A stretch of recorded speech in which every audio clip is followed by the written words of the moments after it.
Bienvenue sur WiseCat. Cette vidéo est la première vidéo d'une série de vidéos sur l'apprentissage de R pour les utilisateurs d'Excel. Dans cette série de vidéos consacrée à l'initiation au langage de programmation R, destiné aux utilisateurs d'Excel, je vais vous montrer qu'en fait Excel et R ont beaucoup de points communs.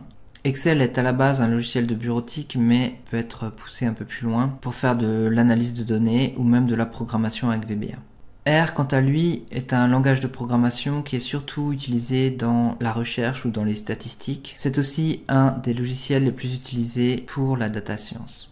En fait, les deux logiciels ont plus ou moins la même finalité, mais ils divergent principalement sur un point. C'est que dans Excel, toutes mes données vont être affichées à l'écran dans des cellules, donc par exemple de cette façon, ou sous forme de table.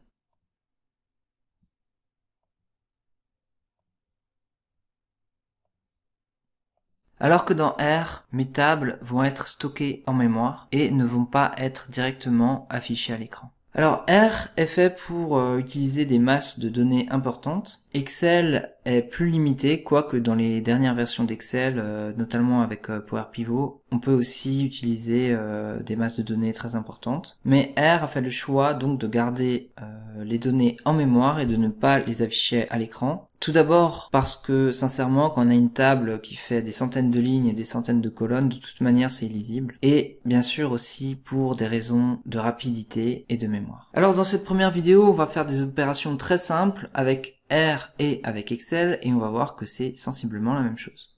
Première opération, on va commencer avec Excel, on va simplement rentrer une donnée dans une cellule. Donc pour ça je sélectionne une cellule et je vais simplement rentrer par exemple la valeur 10. Voilà ma valeur. Dans R, on ne peut pas procéder de la sorte puisqu'il ne s'agit pas d'un tableur. On va créer une variable. Donc je vais appeler ma variable valeur et je vais lui assigner la valeur 10. Donc pour ça, il faut faire une petite flèche avec le signe inférieur et le moins. Et donc je vais mettre la valeur 10.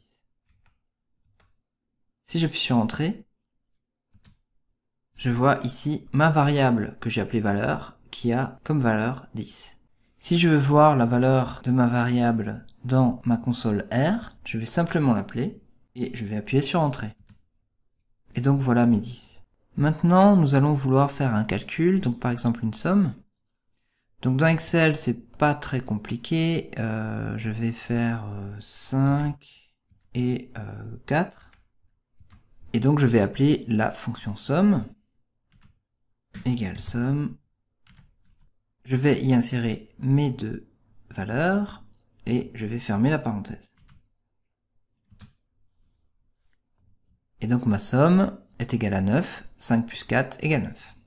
À présent dans R, je vais créer un vecteur avec toutes mes valeurs et ensuite faire la somme de ce vecteur. Donc je vais commencer par donner un nom à mon vecteur.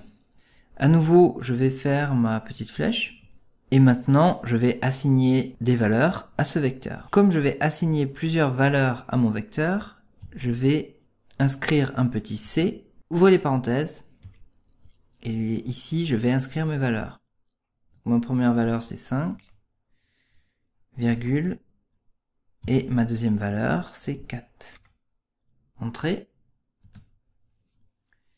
Ici, j'ai bien mon vecteur que j'ai appelé Wise. On peut voir que j'ai deux valeurs numériques qui sont 5 et 4. Maintenant, pour faire la somme des valeurs de mon vecteur, je vais simplement inscrire somme